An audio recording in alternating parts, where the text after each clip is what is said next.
Fidèles internautes de Matin Libre Télévision, bonsoir, bienvenue dans ce 20h, dont voici le sommaire. À Aboki-Kodji, après le déguerpissement des habitations précaires, les riverains sont globalement satisfaits, mais certains réclament des réparations, tandis qu'une corniche est prévue pour revitaliser le site. Ce vendredi 22 août, le Conseil économique et social a tenu sa 4e session extraordinaire au titre de l'année 2025. Des activités menées dans plusieurs départements du Bénin ont suscité l'adhésion des populations. Vous écouterez dans ce journal les coordonnateurs départementaux. La haute autorité de l'audiovisuel et de la communication rappelle les règles aux médias et aux promoteurs d'établissements scolaires privés concernant la publicité. C'est à travers un communiqué rendu public. Voilà pour le sommaire.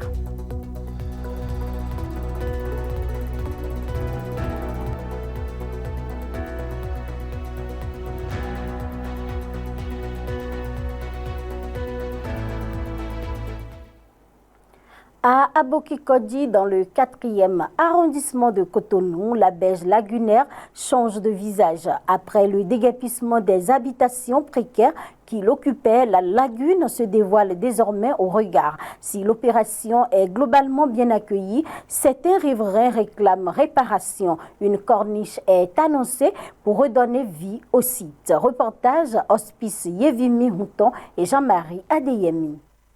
À Aboki-Kodji Lagune, 4e arrondissement de Cotonou. Ici, le paysage a radicalement changé. Là où s'érigeaient jadis des habitations précaires, la lagune s'offre désormais à la vue de tous. L'opération de dégagement de la berge lagunaire, longtemps annoncée, est finalement entrée dans sa phase active. Une action qui, si elle réjouit une partie des populations, suscite aussi quelques inquiétudes. Certains riverains, contraints de quitter les lieux, réclament réparation.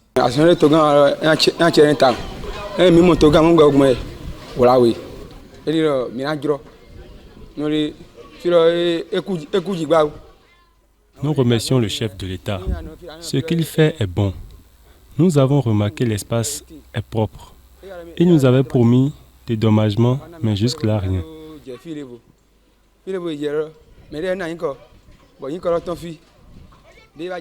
Certains ont pu bénéficier de ça, mais nous, rien. Nous sommes dans la fond, sans abri. Nous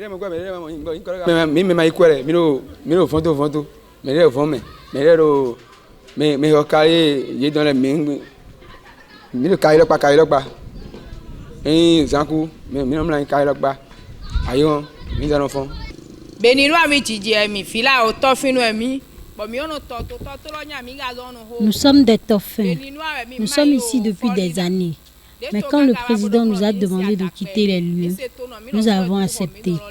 Mais on n'a toujours pas le dédommagement promis. Nous dormons à la belle étoile.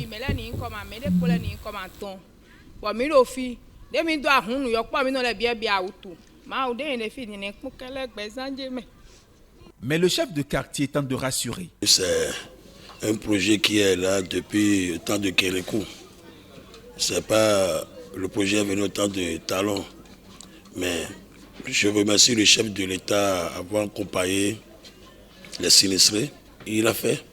Ceux qui n'ont aucun papier, ils ont pris 200 000.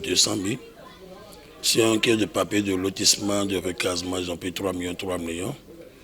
Et ceux qui ont le TF, ils ont pris 22 millions. Mais si tu as fait un bâtiment sur ton domaine, il y a d'autres qui ont pris 35 millions, 25 millions, 30 millions.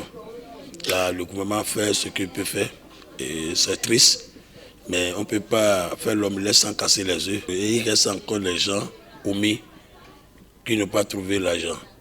Il y a des gens qui ont oublié de regarder dans les cas aussi pour régler. Je demande au président de la commission, M. Wadaï, de ne pas laisser personne.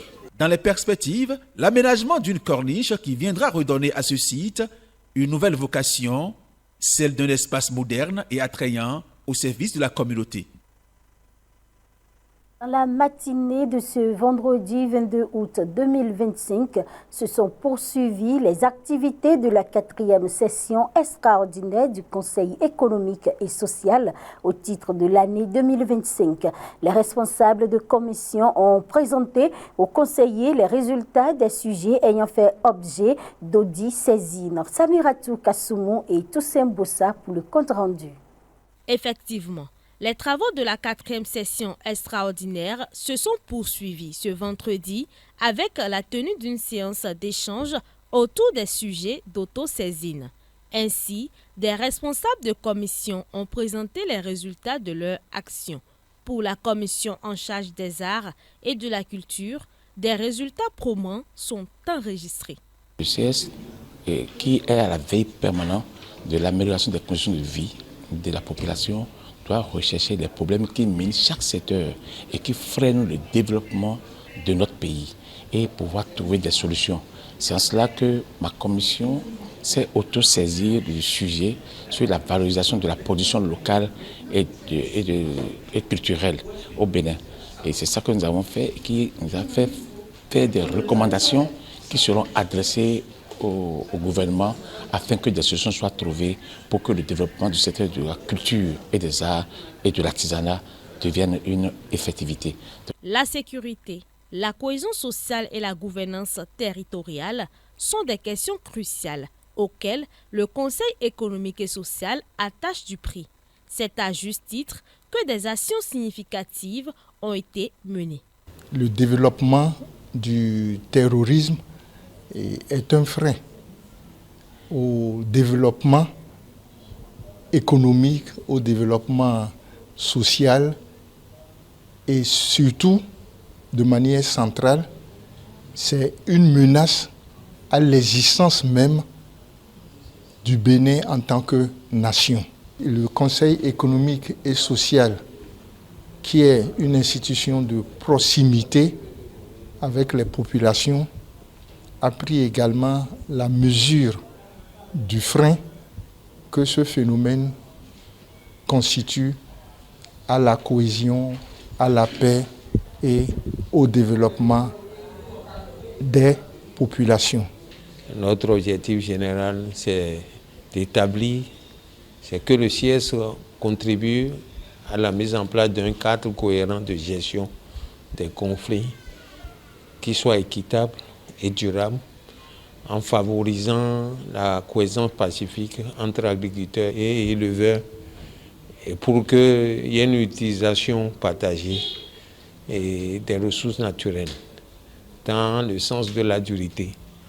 Parce que, bon, nous on va passer, mais les générations qui vont venir, on doit pouvoir leur laisser un héritage cohérent en cette matière, leur faciliter la tâche.